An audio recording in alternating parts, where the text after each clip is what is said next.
الحمد للہ وکفا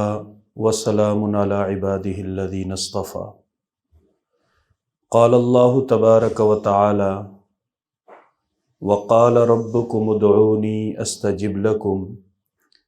ان الذین یستکبرون عن عبادتی سیدخلون جہنم داخرین۔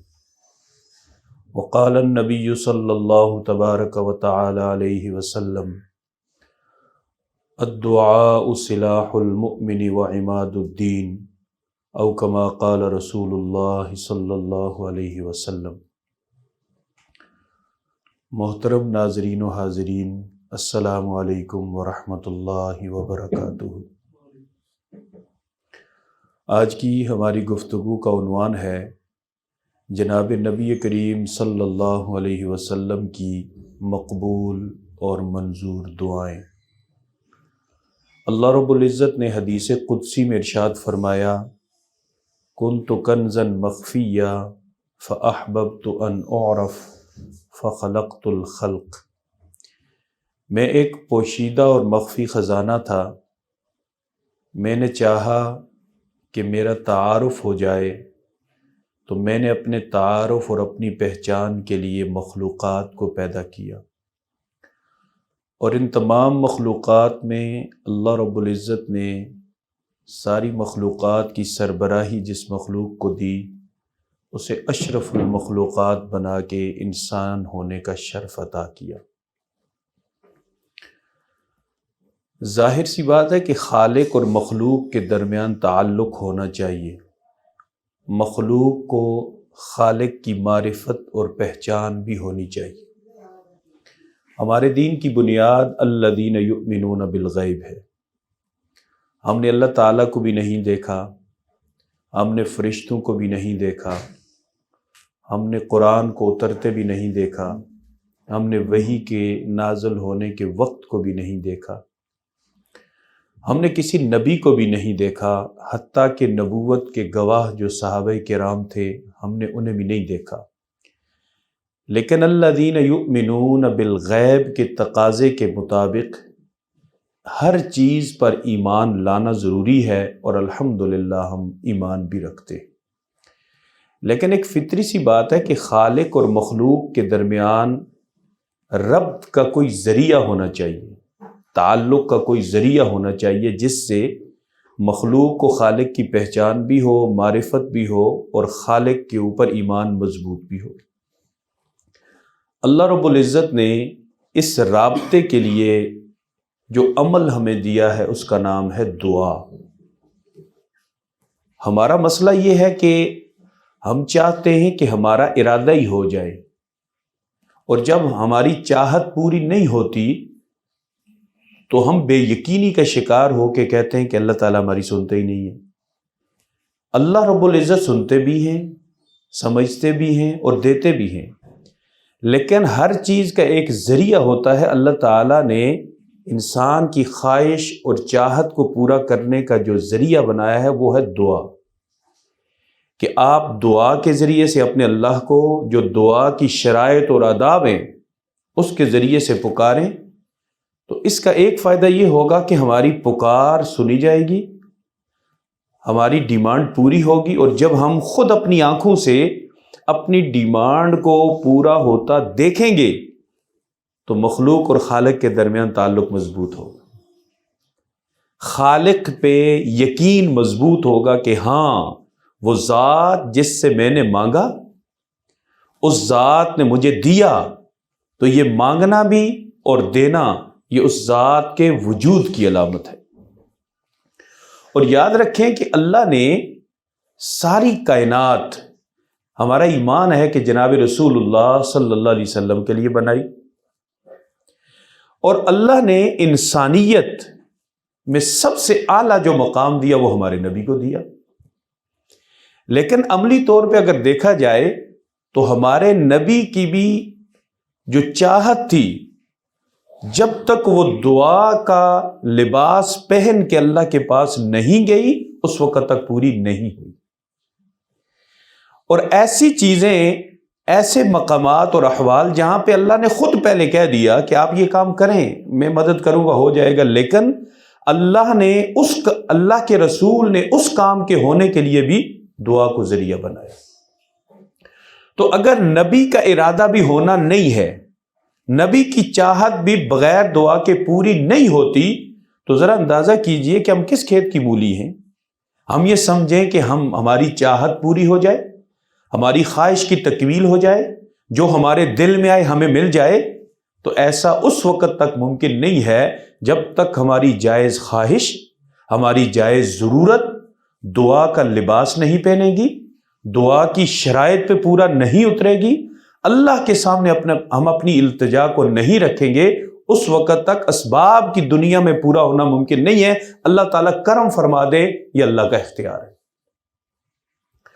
جناب رسول اللہ صلی اللہ علیہ وسلم کی زندگی کو دیکھیں۔ آپ صلی اللہ علیہ وسلم جب طائف میں گئے، اما عائشہ صدیقہ رضی اللہ تعالیٰ عنہ فرماتی ہیں کہ میں نے حضور سے پوچھا کہ اللہ کے محبوب، آپ نے 13 سال بڑی مشقت کی گزاری، اتنی مشقت کہ آپ خود کہتے ہیں کہ سارے نبیوں کی تکلیفیں ایک طرف اور میری تکلیفیں ایک طرف، میری زیادہ ہیں، اور اللہ نے مدنی زندگی میں بڑی راحتیں عطا فرمائی، تو کیا آپ کو وہ تکالیف یاد ہیں؟ آپ صلی اللہ علیہ وسلم نے فرمایا کہ عائشہ، میں نے سب کو معاف کر دیا، سب کو بھلا دیا، لیکن وہ طائف والوں نے جو میرے ساتھ کیا، آج بھی جب مجھے یاد آتا ہے تو مجھے بڑی تکلیف ہوتی ہے۔ آپ صلی اللہ علیہ وسلم جب خون آلود کپڑوں، خون آلود چہرے، خون سے بھرے ہوئے جوتوں کے ساتھ ایک محفوظ مقام پہ پہنچے تو حضور نے اللہ سے کیا التجا کی؟ اللہ، آپ مجھ سے ناراض ہیں؟ ان لوگوں کے حوالے آپ نے مجھے کر دیا ہے جو مجھے پتھر مار رہے ہیں، دھکے دے رہے ہیں، میری عزت نفس مجروح کر رہے ہیں، مجھے گالیاں دے رہے ہیں، اور ان کے اوباش میری توہین کر رہے ہیں، لیکن اللہ، آپ کے چہرے کے اس نور کی قسم جس سے ساری کائنات کی ظلمتیں روشن ہیں، اگر آپ ناراض ہیں نا تو میں آپ کو راضی کروں گا، اور اس وقت تک آپ کو راضی کرتا رہوں گا جب تک آپ مجھ سے راضی نہ ہو جائیں۔ یہ وہ خاموش گفتگو تھی جو نبی نے اپنے اللہ سے کی، تو اللہ رب العزت سارا منظر دیکھ رہے تھے۔ تو حضور نے جب اوپر دیکھا تو خلاؤں کے اندر حضرت جبریل بیٹھے ہوئے تھے، اور حضرت جبریل علیہ السلام کے ساتھ ملک الجبال، پہاڑوں والے فرشتے بیٹھے ہوئے تھے۔ تو حضرت جبریل نے فرمایا کہ حضور، اللہ نے ساری سن لی آپ کی۔ اب اللہ رب العزت بھی اتنے غصے میں ہے کہ اللہ فرماتے ہیں کہ میرے نبی سے پوچھو، جو وہ چاہتا ہے کر دو، اگر آپ چاہتے ہیں تباہ کر دیں گے انہیں، ان کا نام و نشان مٹ جائے گا۔ اور پہاڑوں کے فرشتے نے کہا کہ ایسے نام و نشان مٹائیں گے کہ جو انہوں نے آپ کے ساتھ کیا اس سے کئی گنا زیادہ ہم پہاڑوں کو ملائیں گے، ان کو پیس کے رکھ دیں گے، انہوں نے تو پتھر مارے، ہم پتھروں پہاڑوں کو ملائیں گے اور ان کا نام و نشان مٹا دیں گے۔ اس موقع پہ اللہ رب العزت کے پیارے حبیب جناب محمد الرسول اللہ صلی اللہ علیہ وسلم نے اپنا غصہ نہیں نکالا، بلکہ جو آپ کے دل میں خواہش تھی اسے زبان پہ دعا بنا کے لے آئے، اور کیا کہا؟ اللہم اہد قومی فإنہم لا یعلمون۔ اللہ، میں اگر آپ دینا ہی چاہتے نا تو میں آپ سے یہ مانگتا ہوں کہ میرے پروردگار انہیں ہدایت دے دے اور میری پہچان دے دے۔ نبی کریم صلی اللہ علیہ وسلم کی یہ دعا ایسے پوری ہوئی کہ طائف والے بھی مسلمان ہوئے، ان کی نسلیں بھی مسلمان ہوئی، اور اللہ نے حضور کی اس رحمت کے صدقے جو برے صغیر میں رہنے والے میں اور آپ آج ہم مسلمان ہیں، یہ اسی دعا کا صدقہ ہے کہ اللہ تعالیٰ نے اسی طائف کے اندر 95 ہجری میں محمد بن قاسم پیدا کی۔ اگر ان کے آباء و اجداد مٹ جاتے تو محمد بن قاسم کہاں سے آتے؟ 95 ہجری میں محمد بن قاسم پیدا ہوئے، اور پھر محمد بن قاسم کو اللہ تعالیٰ نے اس برے صغیر کے لیے ہادی اور رہنما بنا کے بھیجا۔ سندھ کی دھرتی پر وہ باب الاسلام کے رستے سے داخل ہوئے، اور پھر اسلام پہلی ہی صدی ہجری کے اندر پورے برے صغیر کے اندر اپنا نام بھی بنا گیا، اپنی پہچان بھی بنا گیا، اور سندھ کے ہندو محمد بن قاسم کے رویے سے اتنے متاثر ہوئے کہ بڑی تعداد مسلمان ہو گئی، اور ان میں سے جو مسلمان نہیں بھی ہوئے ان کے دل میں بھی محمد بن قاسم کی محبت پیدا ہوئی، نفرت نہیں، محبت۔ اور اس محبت کا عملی اظہار انہوں نے یہ کیا کہ اپنے دیوی دیوتاؤں کے ساتھ ایک خدا کا اضافہ کیا بت کی صورت میں۔ محمد بن قاسم تو 2-3 سال بعد چلے گئے، لیکن محمد بن قاسم کا بت سندھ والوں نے بنا کے اپنے گھروں میں رکھا اور پوجا شروع کر دی۔ اس سے آپ اندازہ کیجئے کہ رحمت دو عالم صلی اللہ علیہ وسلم نے اپنی خواہش کو جب دعا کا لباس پہنایا، اللہ تعالیٰ نے دنیا کے ایک بہت بڑے آبادی والے علاقے کا نقشہ تبدیل کر کے رکھ دیا۔ یہ میرے نبی کی دعا کا نتیجہ ہے۔ رحمت دو عالم صلی اللہ علیہ وسلم مدینہ طیبہ میں ہیں اور بدر کا معرکہ سر پہ آن پہنچا۔ اللہ تعالیٰ نے کہا کہ میرے نبی آپ جائیے، جانا آپ کا کام ہے، فتح دینا میرا کام ہے، اور آپ کی اس مختصر سی جماعت کو میں فتح سے ہمکنار کروں گا۔ اس کے باوجود حضرت عبداللہ بن مسعود رضی اللہ تعالیٰ عنہ فرماتے ہیں کہ ہم حضور کے خیمے کے سامنے ساری رات کھڑے رہے اور اندر سے ساری رات رونے کی اور اللہ سے دعائیں کرنے کی آواز آتی رہی۔ جب یقین ہے کہ فتح ہوگی، جب یقین ہے کہ اسلام غالب ہوگا، جب یقین ہے کہ کفر مغلوب ہوگا، جب یقین ہے کہ یہ 313 فتح و نصرت کے جھنڈے گاڑ کے یہاں سے جائیں گے، تو میرے آقا صلی اللہ علیہ وسلم نے اپنے رب کو نہیں چھوڑا، دعا کو نہیں چھوڑا، اپنی امت کو یہ پیغام دیا کہ دعا مومن کا ایک ہتھیار ہے، اس ہتھیار کو کبھی نہ چھوڑنا، اسے استعمال کرنا۔ رحمت دو عالم صلی اللہ علیہ وسلم دعا کیا فرماتے؟ دعا بڑی عجیب تھی، اور یاد رکھیں کہ دعا میں انسان جس طرح کے خوبصورت الفاظ کا انتخاب کرتا ہے نا، اتنا ہی قبولیت کے قریب ہو جاتی ہے وہ دعا۔ دعا میں الفاظ خوبصورت ہوں یا اپنے دل کی پکار اپنے سادہ الفاظ میں اپنے اللہ کے سامنے پیش کر دی جائے۔ اللہ تعالیٰ صرف عربی نہیں سنتے، ایسا نہیں ہے کہ صرف اللہ کو عربی آتی ہے، ایسا بھی نہیں ہے کہ اللہ تعالیٰ کو صرف قرآن والی دعائیں سمجھ آتی ہیں۔ اللہ تعالیٰ نے ساری زبانیں خود پیدا کی، سارے لہجے خود پیدا کیے، اللہ تعالیٰ ہر لہجے کی سنتے ہیں۔ اگر خدا نخواستہ لفظ ضروری ہوتے تو پھر گونگے مارے جاتے، ان کے پاس تو لفظ ہی نہیں ہے۔ اور اگر دعا کی قبولیت کے لیے انسان ہونا شرط ہوتا تو یہ حیوانات سارے مارے جاتے۔ نہیں، اللہ تعالیٰ لہجے، انداز، سوچ جب اللہ کے سامنے رکھ دی جائے اور انسان تخیل کی دنیا میں اللہ سے کہ اللہ یہ میرا کام تھا، میں نے کر دیا، اب آپ کا جو کام ہے آپ فرما دیں، اللہ تعالیٰ دعا قبول فرماتے ہیں۔ تو حضور صلی اللہ علیہ وسلم نے دعا کے لیے جو بدر میں الفاظ کا انتخاب کیا وہ کتنا خوبصورت تھا۔ آپ نے اپنے صحابہ کو اللہ کے سامنے پیش کیا اور کیا کہا؟ اللہ جی یہ ہے میری محنت، یہ ہے میری کمائی جو میں نے بڑی محنت سے انہیں تیار کیا ہے، اور اللہ ساری محنت کو آج میں نے آپ کے سامنے لا کے اس میدان میں بکھیر دیا ہے۔ اے میرے پروردگار، اگر میری یہ محنت آج فنا ہو گئی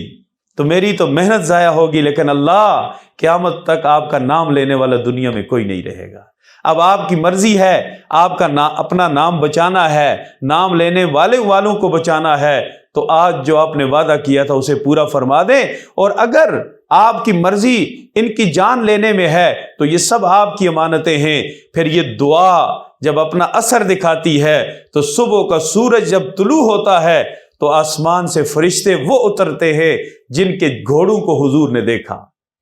جن فرشتوں کو حضور نے دیکھا، جن کے لباس کو حضور نے دیکھا، جن کے ہاتھوں میں پکڑے ہوئے فتح کے جھنڈوں کو حضور نے دیکھا، اور وہ جب ٹوٹ کے دشمنوں پہ اور کافروں پہ حملہ کر رہے تھے، معوذ رضی اللہ تعالیٰ عنہ کی تلوار تھی لیکن پیچھے طاقت اللہ کے ان فرشتوں کی تھی جنہوں نے ابو جہل کو دبوچا اور دبوچ کر زمین پہ ایسے گرایا کہ عبداللہ بن مسعود رضی اللہ تعالیٰ عنہ جیسے درویش صحابی جو اتنے سپا گری کے اتنے ماہر نہیں تھے، وہ آگے بڑھے اور ابو جہل کا سر تن سے جدا کر دیا۔ اس کے پیچھے دعا کا وہ اثر تھا جو جناب رسول اللہ صلی اللہ علیہ وسلم نے اللہ کے سامنے اپنے دل کی آواز کو بدر کے ان سناٹوں اور خاموشیوں اور اس صحرا کے اندر اپنے اللہ کے سامنے پیش کیا۔ اللہ نے اس فتح کو صرف فتح نہیں بنایا بلکہ مسلمانوں کا نام دنیا میں گونجنے لگ گیا۔ اللہ نے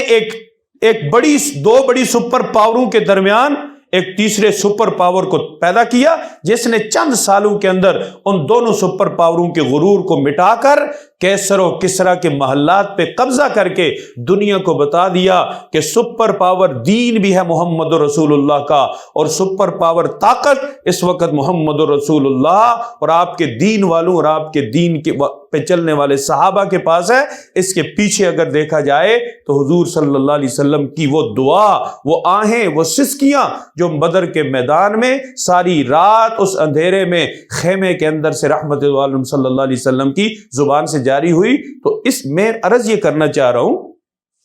اسباب کی اس دنیا میں اللہ سے لینے کا ذریعہ بھی دعا ہے، اور جب اللہ تعالیٰ دے دیں تو خالق اور مخلوق کے درمیان تعلق مضبوط ہو جاتا ہے۔ مخلوق سمجھتی ہے کہ جس خالق پہ میں الذین یؤمنون بالغیب کے ذریعے سے ایمان لاتا ہوں، وہ خالق موجود بھی ہے،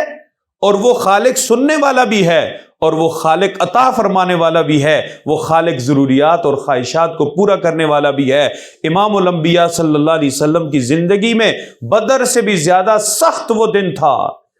جب یونائٹڈ نیشن نے مدینہ طیبہ کا گھیراؤ کیا، محاصرہ کیا، جس میں تمام اس وقت کے مذاہب، تمام اقوام نے ایک نقطے پہ اتفاق کیا کہ اگر مسلمانوں کو چھوڑا گیا یہ ہمارے مستقبل کے لیے خطرہ ہے۔ صرف باہر سے نہیں، مدینہ کے اندر کا یہودی ان باہر والوں سے رابطے میں تھا اور انتظار میں تھا کہ ہمیں آواز آئے کہ مسلمانوں کو شکست ہو گئی ہے، ہم ان کے گھروں کو جلا دیں، ہم ان کی عورتوں کو اپنی لونڈیاں بنائیں، ہم ان کے بچوں کو اپنا غلام بنائیں۔ اندر کا خطرہ، باہر کا خطرہ۔ اور اللہ کا قرآن کیا کہتا ہے؟ اللہ اکبر، اذ زاغت الابصار، آنکھیں جب پتھرا گئی تھی، وبلغت القلوب الحناجر، جب کلیجے منہ کو آ رہے تھے، جب دل منہ کو آ رہے تھے، وَتَظُنُّونَ بِاللَّهِ الظُّنُونَ، حالات ایسے تھے کہ مضبوط ایمان والے بھی شک میں پڑ گئے تھے، یا اللہ یہ کیا ہے؟ اگر ہم سچے تو اتنی تکلیف، کفر اتنا منہ زور ہو گیا ہے کہ وہ آ کے مدینہ کو بھی ہڑپ کرنا چاہتا ہے۔ وَتَظُنُّونَ بِاللَّهِ الظُّنُونَ، اور اللہ فرماتے ہیں هُنَالِكَ ابْتُلِيَ الْمُؤْمِنُونَ، وہاں پہ ہم نے مومنین کو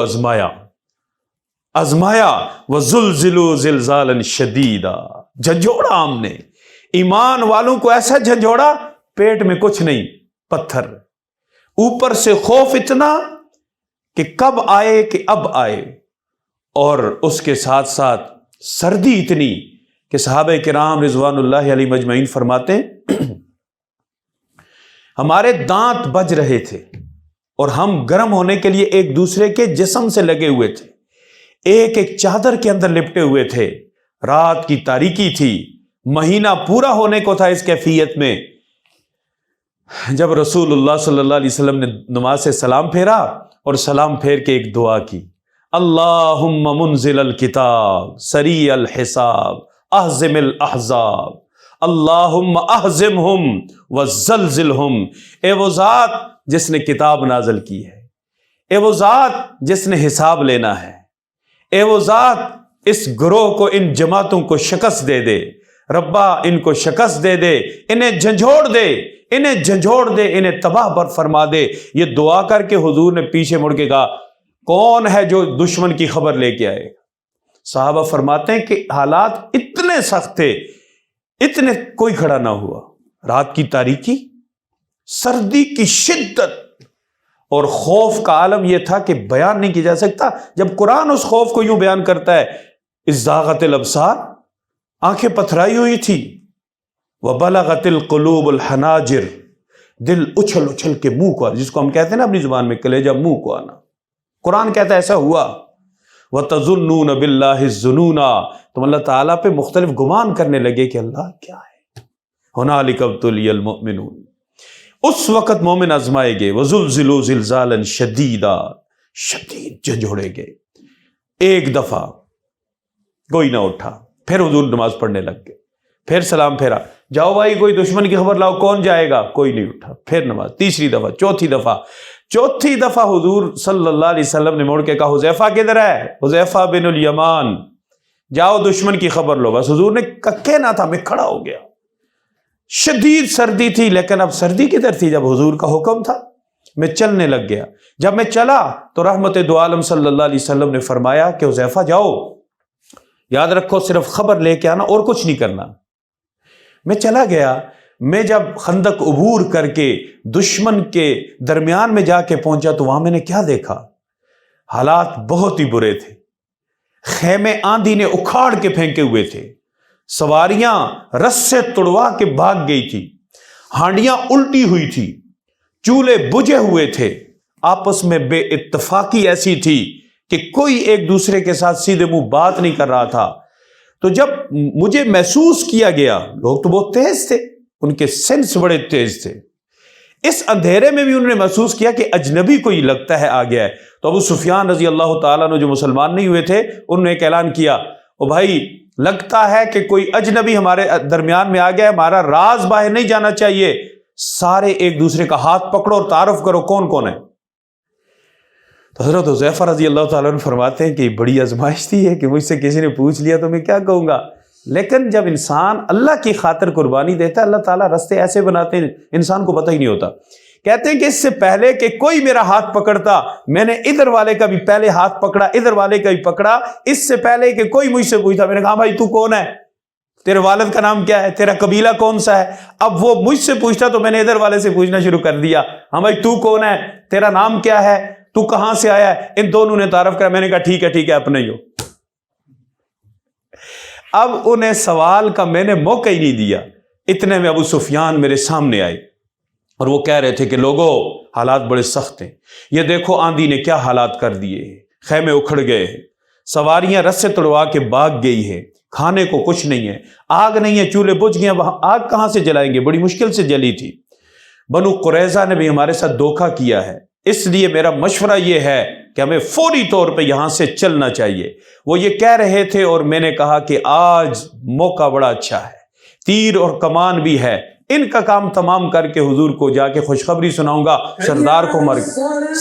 کو مار کے آیا ہوں۔ تو جناب رسول اللہ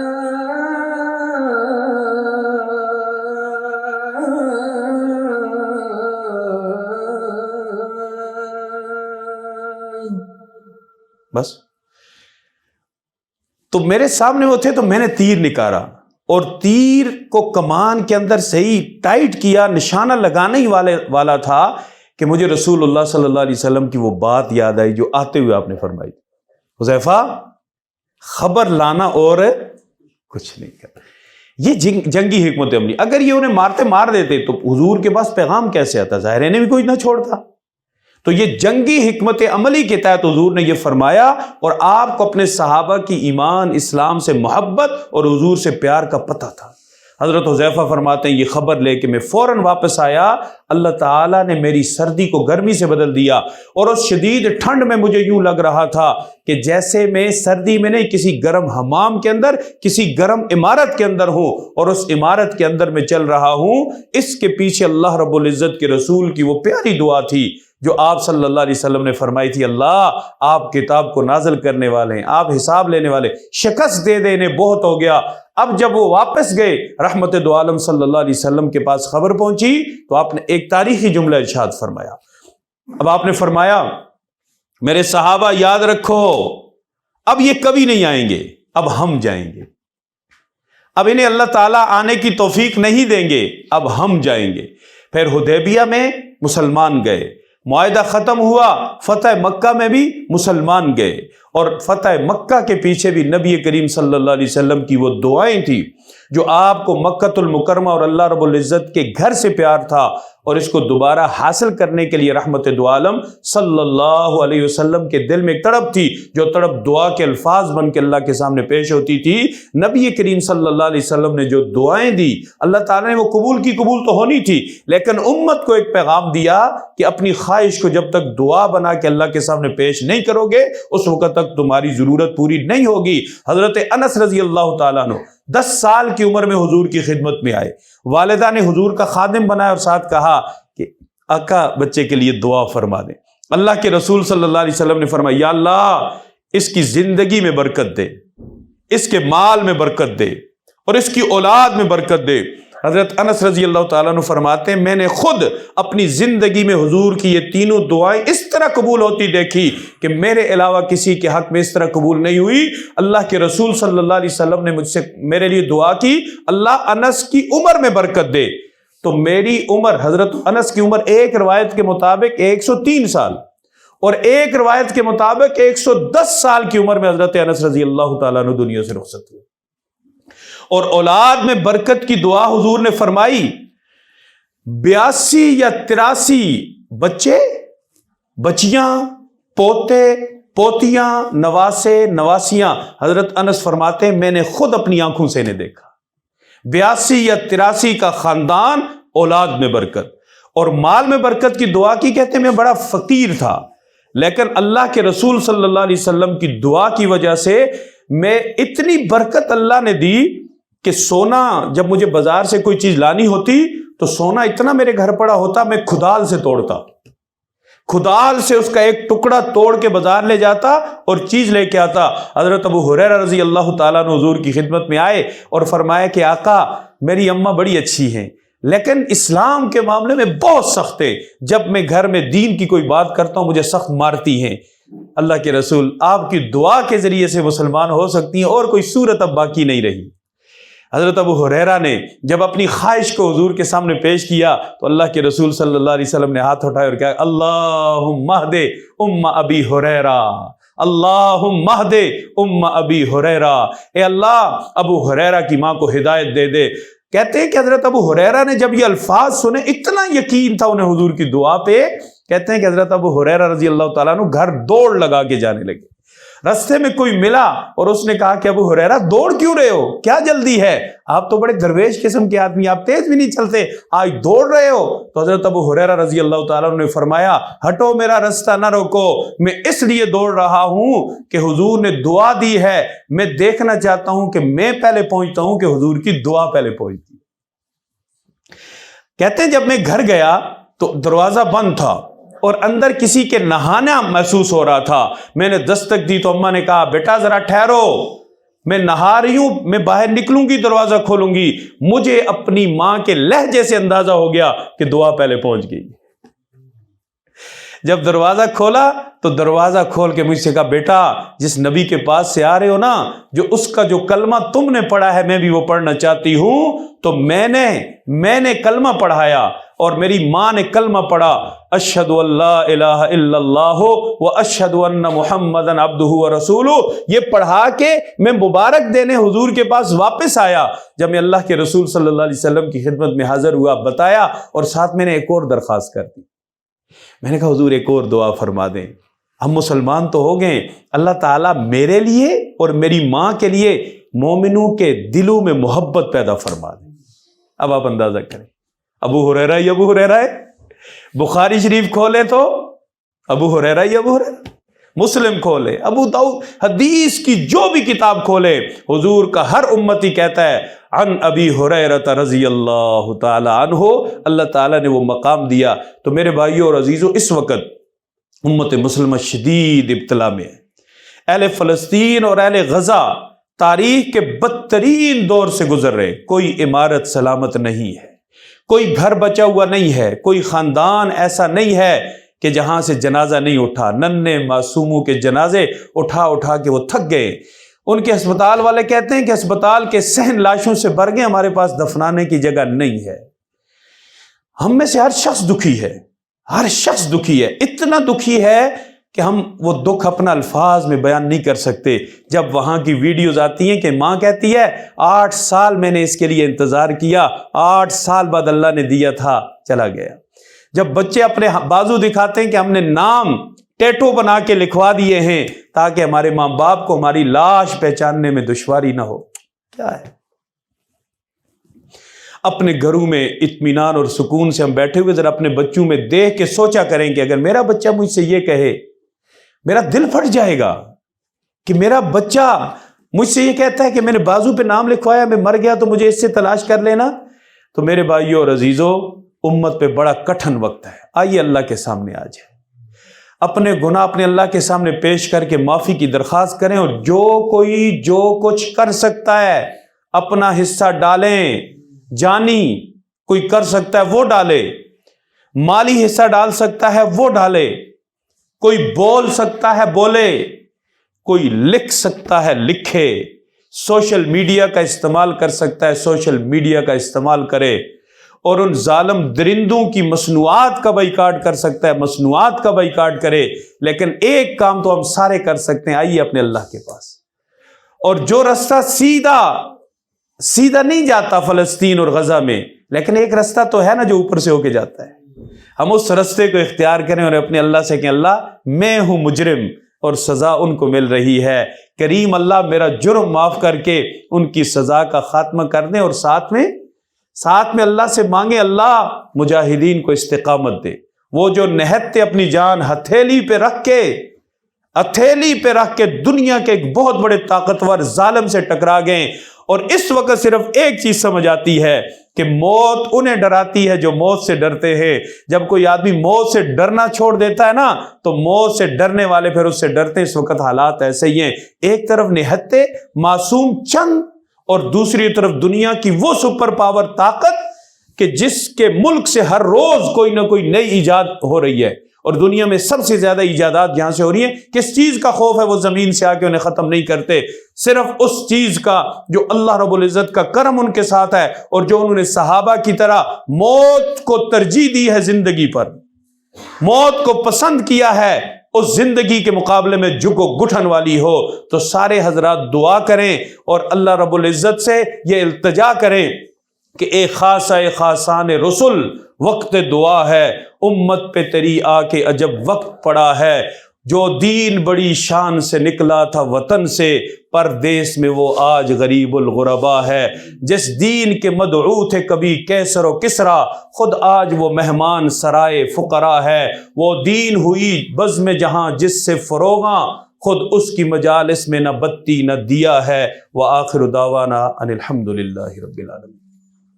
الحمدللہ رب العالمین والعاقبۃ للمتقین والصلاة والسلام علی رسولہ محمد وآلہ واصحابہ اجمعین۔ اللہم انا نسألک من خیر ما سألک منہ نبیک محمد صلی اللہ علیہ وسلم، ونعوذ بک من شر ما استعاذ منہ عبدک ونبیک محمد صلی اللہ علیہ وسلم، وانت المستعان وعلیک البلاغ ولا حول ولا قوة الا باللہ العلی العظیم، صلی اللہ تعالی علی خیر خلقہ۔